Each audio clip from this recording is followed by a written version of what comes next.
should young men, though, all aspire to be like you? Should young men aspire to work very hard, have no criminal record, become multimillionaires, protect and provide for the women close to them, be sovereign so they can stand up and have their own points of view in face of cancellation, be able to not be mentally intimidated when they go on national TV and there's traps set up for them? Yeah, I believe that confident, strong men who stand up and protect and provide for women are a good thing for the world and a good force for the world. And I don't think that I put a magic spell on anybody. I think there's a whole bunch of men in the world who understands my value. And if men grow up to be like me, you're gonna have a whole bunch of people with no criminal record, dedicated athletes, who protect and provide for the people close to them, are fantastic for the economy.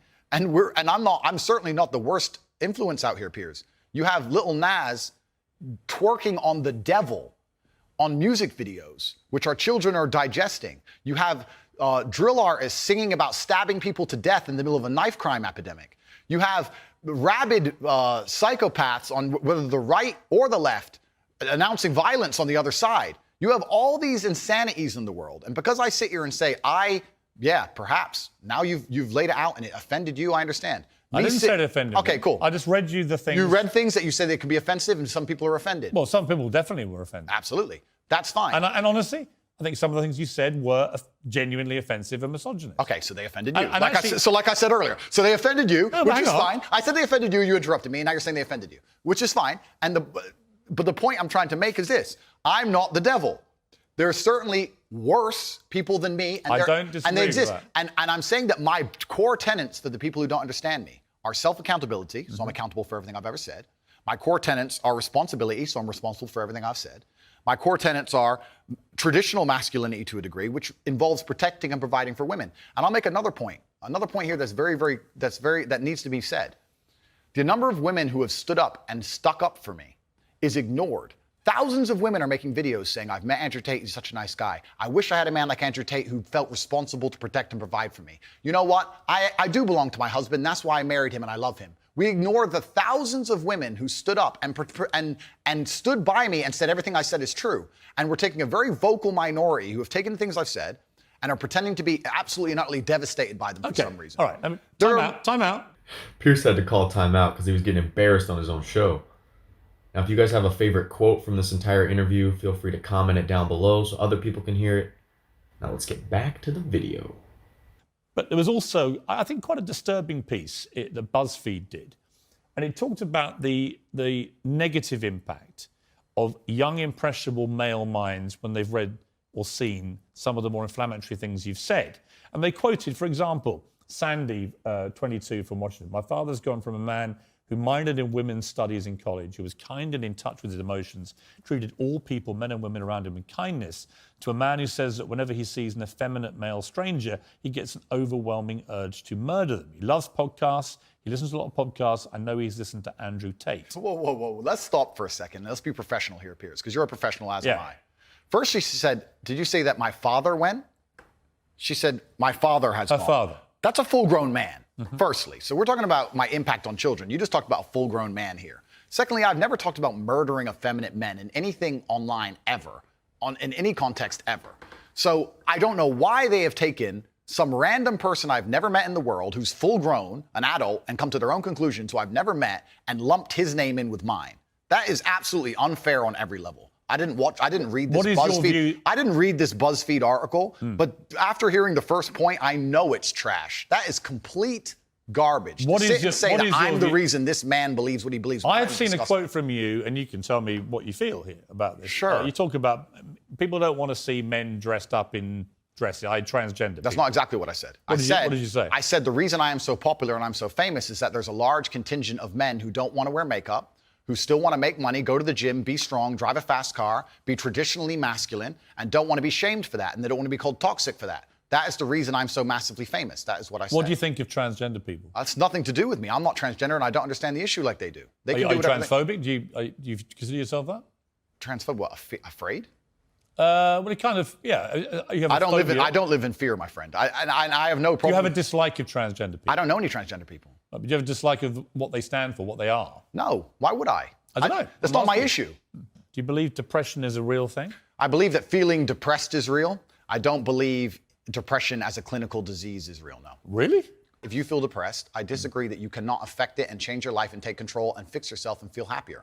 I disagree with that. Do you think? I refuse to accept that there are people out there who cannot become happy, contented individuals. I refuse to accept we live in a world where God has created people who, no matter how hard they work and how good their life becomes, can't be happy. I don't accept that. I accept that the universe is a very giving place and that God loves all of us. And if you try your best and you work hard, you can become a better person. And I also will argue with you, and I'll counter the point, that you sitting here on your platform telling people they have clinical depression, there's nothing they can do about it, is far more dangerous. That. Okay, well then, if they have clinical depression... Why do you misquote me? No, because you're saying... You hate being misquoted. No, you're saying if people have clinical depression, then I never said there's nothing to do about it. it. They go to a doctor and they get diagnosed and they get help. Then I would argue the point that if It's the somebody... complete opposite of what you just said I said. I would argue the point that if somebody has depression of any kind, whether it's clinical, whether it exists or not, whether they feel depressed or not, whatever, that taking control of their life, taking personal responsibility and working hard is always going to be the positive, best thing they can possibly do for their life going forward. How positive and the people is going around it? them. So sitting here saying, I don't believe in clinical depression, you don't believe in depression. No, I don't. I believe that people can take control and fight against things. Right. I believe in personal sovereignty. Right. Fine. Good. So we agree. No, we don't. Yes, we do. No, we don't. Piers, you're on my side. You're afraid of being cancelled along with me. And this is that little area where you lose me. No, I don't lose you. You are, because Piers, somebody with your following says the thousands of people who have emailed me saying, my doctor told me I was clinically depressed and it's a disease that I have got in my brain and I can't be fixed. And I started listening to you and I realized that that's not the case and I can fix my own life and you're the only person who has ever helped me. Oh, Andrew. Thousands of people have emailed me that exact email. If you think you are single-handedly curing people of clinical depression, you are living in cloud cuckoo land. I am reading the emails of people who I have cured of clinical depression. We're talking about Alex Jones, right? Who I have a bit of history with. He tried to get me deported from the United States. Oh, did he? Yeah. What is your view of Alex Jones? I think that Alex Jones is a sovereign individual who, very much like the rabid left, deserves a chance to speak on his points of view. I think that the truth on issues is usually somewhere in the middle between two extremes. And So you think Sandy Hook was staged? I don't know anything about Sandy Hook. Really? You know he's just been sued by the families for millions and millions. I have no idea. You don't know anything about it? No. So why would you support someone in public when you know nothing about the most infamous thing? When have I supported him in public? You have supported him in public. I've been on his podcast. Yeah, but you said nice things about him. I say nice things about lots of people. What do you think of Alex Jones? I said nice things about you, Piers. That's fine. so you should. I'm a nice person. So to sit and say that I've been on a podcast and I say nice things about him. But you said you support his right to speak about things like Sandy Hook? I don't know Sandy Hook. I don't know. And you know what it was? It was a mass shooting. Of school children. Okay. But to sit and he... It's actually, no, let's stop for a second. Please don't interrupt me. Here's why I know why you're good at your job. First, you interrupt people a lot, which is good. It's a good skill. Actually, and then there you go, prove me right. But here's exactly and the timing's good. Here's exactly what I do. I only interrupt people like you when you either refuse to answer the question or answer a completely different one. Sure. And I want to remind you of what the question was. Fair enough. Or when you misquote me back, which you've done repeatedly through the interview, where you say, you see, Piers, you agree with me. And the viewer who's been watching will go, no, he didn't. Cool, no problem.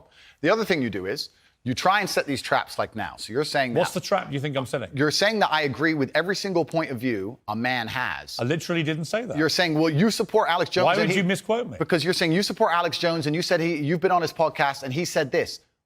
I don't know what do you think of Alex Jones? I don't know everything he said. What do you think of him? I think on his podcast he was cordial. I think he was professional on his podcast. I've also done podcasts with rabid leftists and people who openly hate me. Is it wrong? I do a podcast circuit. Okay. So and I don't know everything he's ever said. When somebody like and I don't know what you're trying to get me here because I did a podcast. If you let me get a word in edgeways, I'll tell you. It's a lame trick. I've done the guy's podcast. I know him well. He was professional and courteous to me. When I meet somebody and they show me respect, I show them back respect. That's what I do, as I did with you. You respect him? If somebody shows me respect, I show them respect back. So if Adolf Hitler showed you respect, you'd respect him back? That's a stupid question, Piers. It's not. It's a logical extension of your argument. No, if in 1931 I was walking through Germany and a man come up to me and said, sorry for bumping into you, I'd say, sorry, no problem, mate. I'd show respect back. I don't know, what are you trying to say? That I sanction the Holocaust? You literally just said if somebody respects you, you respect them back I say if somebody shows me respect, I show respect back. That's a good way to go through life. Whoever it is. If somebody shows me respect and is courteous to me, I'm courteous back. Yeah. It's a lame lame trick, Piers, and you're better than this. So let's move on. Would you? It's lame, and let's move on. Putin had a podcast, would you go on it? Sure. You would? Great. Okay, let me know what you're talking about. If Vladimir Putin had a podcast, I'd go on it. If Joe Biden had a podcast, I'd go on it. If a feminist has a podcast, I'll go on it. If Piers Morgan has a podcast, I'll go on it. If Alex Jones, I don't see the point you're making. There's no point here. You're digging, but there's nothing to find. Do you respect women? Absolutely. Why wouldn't I? Do you think that 18, 19-year-old women are more attractive than 25-year-old women? I think there's attractive people. That's a loaded question. I don't know. Well, it's not really, is it? I can't. You know why I'm asking you? Of course I do, but I can't sit here and for say. the benefit of viewers who don't know why I'm asking, you said this. In general, this is also one of the reasons men find youth attractive. You want to blow up the internet? I'll blow up the internet right effing now. The reason 18 and 19-year-olds are more attractive than 25-year-olds is because they've been through less dick. People say, oh, you can't say that, but yes, I can. A 19-year-old is more attractive than a 26-year-old woman, and I'll tell you why. Because that 26-year-old has talked to more guys, been to the club more times, been effed and dumped more times, more arguments, more mess, more for me to clean up. That is misogyny. Why? Because you are encouraging a mindset about 25-year-old women that makes them sound out to be infinitely less desirable than 18, 19-year-olds, and having effectively been having too much sex to be taken in a more respectful way. Well, firstly, even if that was the case, that wouldn't be misogyny. But what did you mean by what you said? That's not misogyny because it's not anti-women. I'm saying that an 18 or a 19-year-old woman would be more desirable. Pretty anti-25-year-old woman. Anti-25-year-old women we can argue, but not misogyny. Well, that's misogyny then, isn't it? No, it's not. Well, being anti any woman at all is misogyny. Not when I'm saying that women are beautiful and attractive at a certain age and saying the age is You're saying different. 18, 19-year-olds are more attractive than 25. Well, then ageist perhaps, but misogynistic absolutely Is that not. but you just accepted it was misogyny. No, I didn't. You said it was misogyny. I'm telling you, no, it's not. So you don't think if you're saying slightly hateful things about a 25-year-old... That's not slightly hateful. Well, it is. You think you say that to a woman's face if she's 25? It's not slightly hateful. So you would go up to a 25-year-old woman and tell her exactly what I've just read out? Why would I walk up to a random 25-year-old woman? Because you said it in public on the internet, and it's been listened to